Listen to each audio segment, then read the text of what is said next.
Hello students, आप लोगों के एग्ज़ाम शुरू हो चुके हैं और तैयारी तो आप लोगों की चल ही रही है। कुछ एग्ज़ाम हो भी चुके हैं, कुछ होने भी हैं।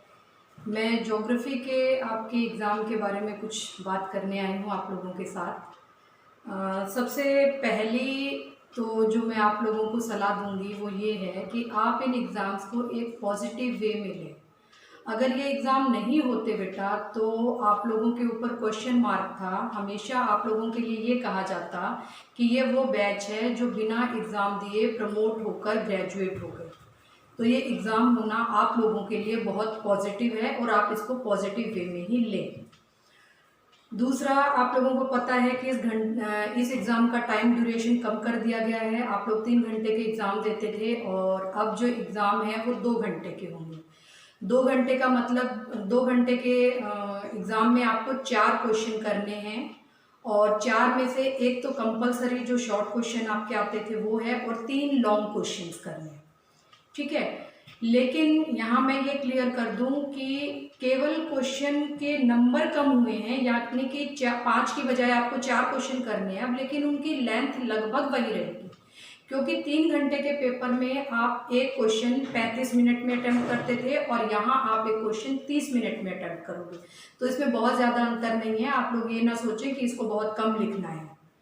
ठीक है, वो क्वेश्चन आपका एक कम हो गया है, वो ठीक है। और अब वो बाउंडेशन भी नहीं है कि आपको एक यूनिट से एक क्वेश्चन उठाना है। आपको पूरे जो क्वेश्चन पेपर है उसमें से कहीं से भी 3 क्वेश्चन जो है अटेम्प्ट करने हैं। एक आप लोग जो है, हमेशा मैं क्लास में भी कहती थी और आज फिर से रिमाइंड करवा रही हूँ कि जब आप एग्ज़ाम अटेम्प्ट करें तो हाइलाइटर का यूज़ करें। जो इम्पॉर्टेंट पॉइंट्स हैं उनको आप अलग तरह के पेन से या हाइलाइटर से मार्क करें। वो आपके आंसरशिप को बहुत प्रेजेंटेबल बनाता है। फिर जहाँ डायग्राम्स की ज़रूरत है वहाँ प्रॉपर डायग्राम्स आप लोग बनाएं। ठीक है, डायग्राम जो है, क्योंकि आपका रिमोट सेंसिंग और जीआईएस का ऐसा पेपर है कि इसमें कई जगह पर जो है डायग्राम्स की ज़रूरत पड़ती है, तो उन डायग्राम्स की आप प्रैक्टिस करें और प्रॉपर डायग्राम के साथ ही आंसर को अटेम्प्ट करें। इवन शॉर्ट नोट्स में भी अगर कहीं डायग्राम रिक्वायर्ड है तो आप उसको बनाएं। पांचवी जो चीज़ है वो जो है इंग्लिश टर्म्स आप इसमें यूज़ कर सकते हो, बल्कि मैं तो कहूँगी कि आप भारी भरकम हिंदी के शब्द यूज़ करने की बजाय इंग्लिश टर्म्स को यूज़ करें। ठीक है, रिमोट सेंसिंग आप लिख सकते हो, सुदूर संवेदन की बजाय रिमोट सेंसिंग आप लिख सकते हो और लिखना भी आपको वही चाहिए। भौगोलिक सूचना तंत्र इतना बड़ा शब्द है, इसकी बजाय आप जीआईएस यूज़ करेंगे, वो ज़्यादा ठीक रहेगा। और कुछ जो है टिप्स मैं आपको आपके स्टैट्स के जो क्वेश्चंस हैं उनको कैसे अटेम्प्ट करें और एप्लीकेशन ऑफ जीआईएस से रिलेटेड भी कुछ बातें जो है मैं आपको बताना चाहती हूँ, लेकिन उसके लिए हमें अपने वो नोट्स देखने पड़ेंगे जो पहले मैंने आपको शेयर किए थे। तो एक बार जो है वहाँ से मैं आपको समझाती हूँ। पहले स्टैट्स की कुछ बात कर लेते हैं। स्टैट्स में आप लोगों को फॉर्मूले लिखने होते हैं, ये पता है आपको।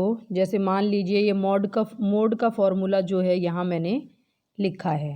ठीक है, यहाँ पर ये मोड का फॉर्मूला जो है लिखा हुआ है। तो आप स्टैट्स में कोई भी फॉर्मूला जब लिखेंगे तो सबसे पहले उस फॉर्मूले को एक्सप्लेन करेंगे, उसके एक एक वर्ड को। जैसे यहाँ z का मतलब मोड है, L1 का मतलब लोअर लिमिट है, F1 का मतलब जो है उसकी फ्रीक्वेंसी है। तो इस तरह एक एक वर्ड को एक्सप्लेन करेंगे फॉर्मूले में। कोई भी स्टैट्स का क्वेश्चन अटेम्प्ट करेंगे उसमें फॉर्मूला होगा, उस फॉर्मूले को इसी तरह से आप एक्सप्लेन करेंगे। ओके, उसके बाद उसकी लिमिट्स उसमें रखेंगे कि L1 कितना है, क्वेश्चन के हिसाब से L1 कितना है, F1 कितना है, F0 कितना है, F2 कितना है, I कितना है। क्योंकि बच्चे ये स्टेप मिस कर जाते हैं, वो जनरली डायरेक्ट जो है फॉर्मूला लिख के उस पर जो है वैल्यूज़ पुट कर देते हैं। तो आपको ऐसा नहीं करना है, आपको पहले जो है फॉर्मूला लिखना है, उसके एक एक वर्ड को एक्सप्लेन करना है, उसके बाद उसमें वैल्यू पुट करनी है और उसके बाद वो स्टेप करना है जो आप लोग करते हो। ठीक है, और स्टैट्स में एक चीज़ और ध्यान रखना कि जब आप आंसर लिखोगे तो यूनिट में लिखना है। जैसे अगर आपको वर्षा निकालने के लिए दी हुई है तो वो सेंटीमीटर में निकालनी है, मजदूरी निकालने को दी है तो वो रुपए में होगी, कोई किसी विषय में अंक दिए हैं तो उसके आगे आप आपने अंक लिखना है, या लैंड होल्डिंग का साइज़ दिया है तो हेक्टेयर लिखना है। लास्ट में जो आप आंसर लिखते हो वो आपको क्वेश्चन के हिसाब से यूनिट उसमें ज़रूर पुट करनी है। कई बार बिना यूनिट के भी क्वेश्चन आ जाता है तो कोई दिक्कत नहीं है, आप जो है उसके साथ उसको बिना यूनिट के रहने दे सकते हैं, लेकिन अगर आपको कुछ पूछा गया है तो वो यूनिट ज़रूर लिखनी है। ओके, अब आप लोगों को जो है इंटरप्रिटेशन ऑफ एरियल फोटोग्राफ्स और इंटरप्रिटेशन ऑफ सैटेलाइट इमेजरी, ये जो है आपको एलिमेंट्स याद होंगे, टोन, शेप, साइज़, है ना, ये वाले सारे जो एलिमेंट्स ऑफ इमेज इंटरप्रिटेशन थे, है ना, तो वो एरियल फोटोग्राफ्स का आए या सैटेलाइट इमेजरी का आए, दोनों सेम रहेंगे। ठीक है, ये ध्यान रखना, आपकी एरियल फोटोग्राफ की इंटरप्रिटेशन आए, सैटेलाइट इमेजरी की इंटरप्रिटेशन आए, क्योंकि आपकी जो बुक है उस बुक में इसको डिटेल से दिया हुआ है, एरियल फोटोग्राफ की इंटरप्रिटेशन को डिटेल से दिया हुआ है और सैटेलाइट इमेजरी की इंटरप्रिटेशन को थोड़ा शॉर्ट करके दिया हुआ है। तो अगर मान लीजिए आपको इंटरप्रिटेशन ऑफ सैटेलाइट इमेजरीज आ जाता है तो आपको जो है एरियल फोटोग्राफ वाले सारे पॉइंट डिटेल में डिस्कस कर देने हैं। ठीक है, एक आपका जो है 3 क्वेश्चन है इसमें, वो 3 क्वेश्चन जो है वास्तव में एक ही हैं। नीचे वाले पोर्शन को देखिए कि हाँ, आपको जो है इमेजरी, एप्लीकेशन ऑफ इमेजरीज है आपकी बुक में, आपके सिलेबस में, एप्लीकेशन ऑफ रिमोट सेंसिंग है, एप्लीकेशन ऑफ जीआईएस है। ठीक है, application of imagery, application of remote sensing and application of GIS. तो ये तीनों वास्तव में एक हैं, थोड़े थोड़े से डिफरेंस के साथ जो है आप इसको पूरे को एक मान सकते हो। और आपको जहाँ भी मान लीजिए इमेजरीज कहा जाता है तो भी वही पॉइंट आएंगे, कृषि में, वानिकी में, मृदा मानचित्रण में, ये सारे पॉइंट आपको मैं जो है पूरे 2 वीडियो के लेक्चर में ये करवा चुकी हूँ, अच्छे से आपको समझा चुकी हूँ। वो 9-10 पॉइंट थे, तो वो सारे के सारे वास्तव में इमेजरीज के अनुप्रयोग में भी आएंगे, सुदूर संवेदन के अनुप्रयोग में भी आएंगे और जीआईएस के अनुप्रयोग में भी आएंगे। कुछ 1-2 पॉइंट हैं जो जीआईएस में आएंगे और इन पहले वाले 2 में नहीं आएंगे, वो आप अपने विवेक से काम लेंगे उसको। ठीक है, तो ये जो है थोड़ा सा ध्यान रखना है कि ये एक एक क्वेश्चन तैयार करके आपके वास्तव में 2-3 क्वेश्चन तैयार हो रहे हैं। अगर आपने interpretation, elements of image interpretation पढ़ लिया तो आपके ये वाले 2 क्वेश्चन तैयार हो गए। और अगर आपने एप्लीकेशन ऑफ जीआईएस पढ़ लिया तो उसमें थोड़ा बहुत परिवर्तन करके वो इमेजरीज का अनुप्रयोग भी है और सुदूर संवेदन का अनुप्रयोग भी है। ओके, ठीक है, तो ये चीज़ें जो है ध्यान रखनी है आपको। अभी जो है थोड़ा सा देखते हैं,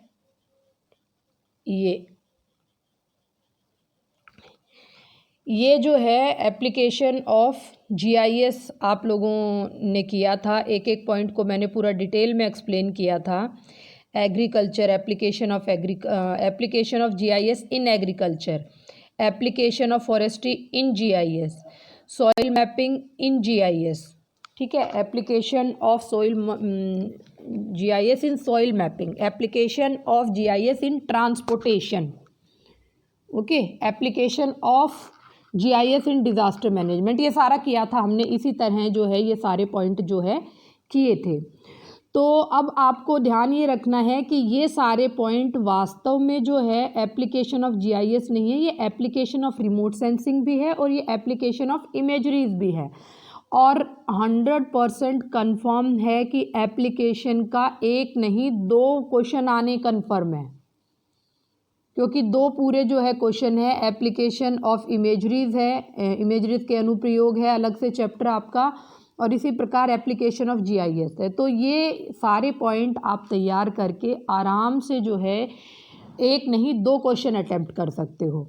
हाँ, जीआईएस में आपने जो है क्राइम एनालिसिस पढ़ा था, लेकिन ये रिमोट सेंसिंग में या इमेजरीज में कहीं नहीं आएगा। ये थोड़े बहुत अंतर जो है आपको मिलेंगे, लेकिन 90% जो सिलेबस है या 90% जो डिस्क्रिप्शन है वो इन दोनों का सेम मिलेगा। जब आप एप्लीकेशन पार्ट जो है अटेम्प्ट करोगे तो ये जो लाइंस हैं ये ज़रूर लिखनी है और इनको लिखने के साथ साथ इनको हाईलाइट भी करना है। ये ध्यान रखना है आपने कि ये लाइंस लिखकर इनको हाईलाइट करना है। ठीक है, अब थोड़ा सा जो है मैं आपको बता दूं कि जब आप एप्लीकेशन पार्ट जो है एक्सप्लेन करोगे, ठीक है, जब आप एप्लीकेशन पार्ट एक्सप्लेन करोगे तो इसमें कुछ पॉइंट्स के अंतर्गत जो है आप एक्सप्लेन करोगे। ये सारे पॉइंट्स जो है आपके application of GIS application of remote sensing में आने हैं।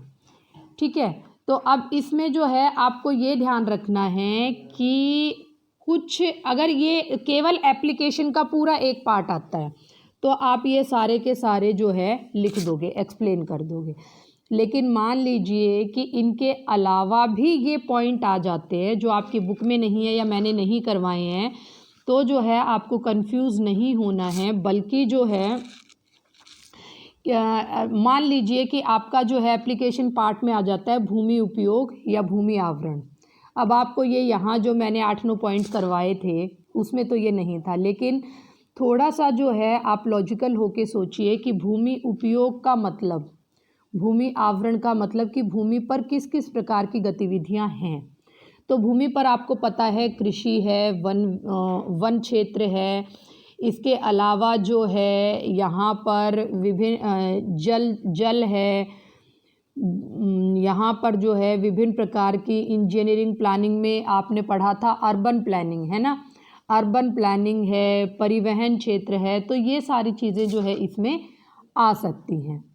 ओके, अब दूसरा आप देखिए कि मान लीजिए ये संसाधन प्रबंधन का आ जाता है, रिसोर्स मैनेजमेंट आ जाता है। अब जो मैंने आपको पॉइंट करवाए इसमें रिसोर्स मैनेजमेंट नहीं है, लेकिन जो है आपको पता है कि वन क्षेत्र जो है रिसोर्सेज है, संसाधन है, मृदा रिसोर्स है। ओके, इसी तरह जल जो है रिसोर्स है, हमारी जो भूमि है वो रिसोर्स है, इसी प्रकार सागरीय और तटीय क्षेत्र जो है रिसोर्सेज है। तो इस तरह से ये पॉइंट्स इसमें आ जाएंगे। ओके, अब मान लीजिए कि आपको इन्वायरमेंटल इम्पैक्ट असेसमेंट आ जाता है कि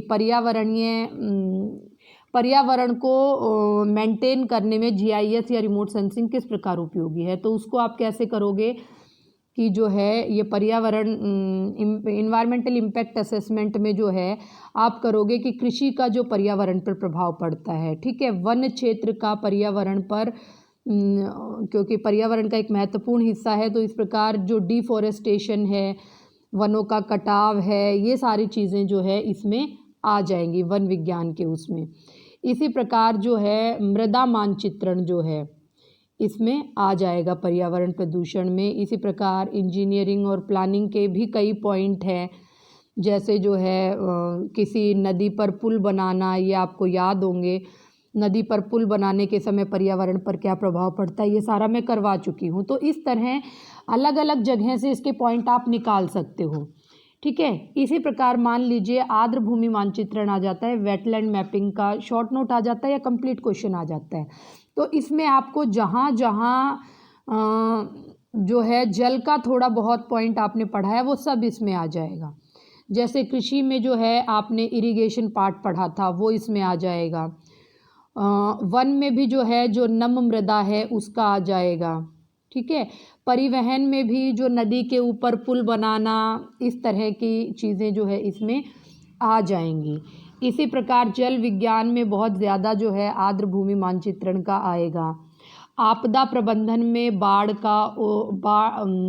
के समय आर्द्र भूमि मानचित्रण किया जाता है, वो आ जाएगा। इसी प्रकार सागरीय और तटीय मॉनिटरिंग जो करेंगे उसमें भी जो है आर्द्र भूमि का मानचित्रण आ जाएगा, क्योंकि वहाँ पर भी भूमि आर्द्र होती है।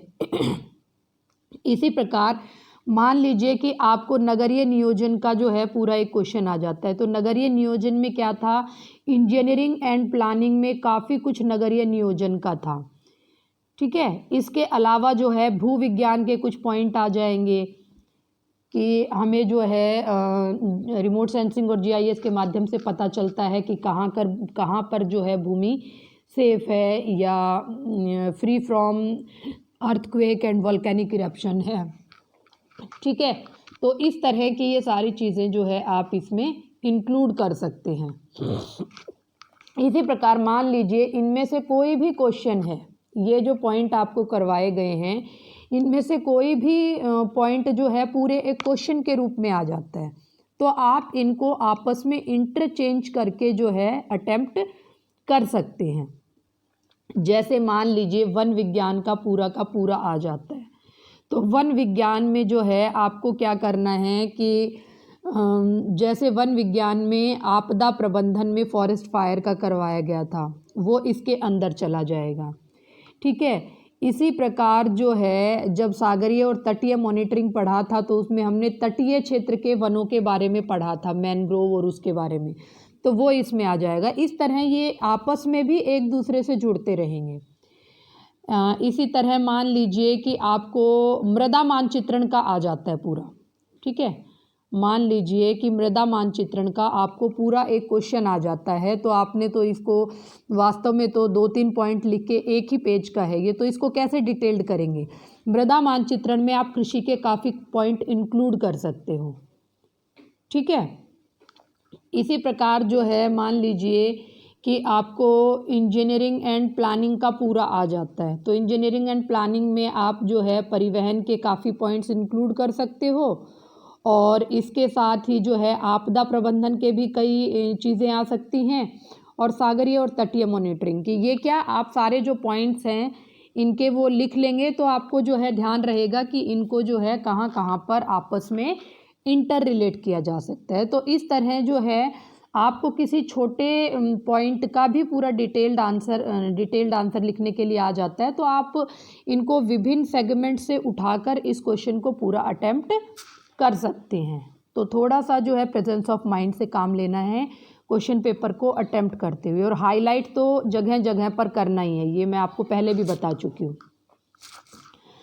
आप लोगों को मेरी बहुत बहुत शुभकामनाएं हैं आप लोगों के एग्ज़ाम्स के लिए, और मुझे बताना बिल्कुल कि एग्ज़ाम कैसा हुआ, ग्रुप पर जो है शेयर करना कि कैसा एग्ज़ाम हुआ, कैसे मार्क्स आएंगे।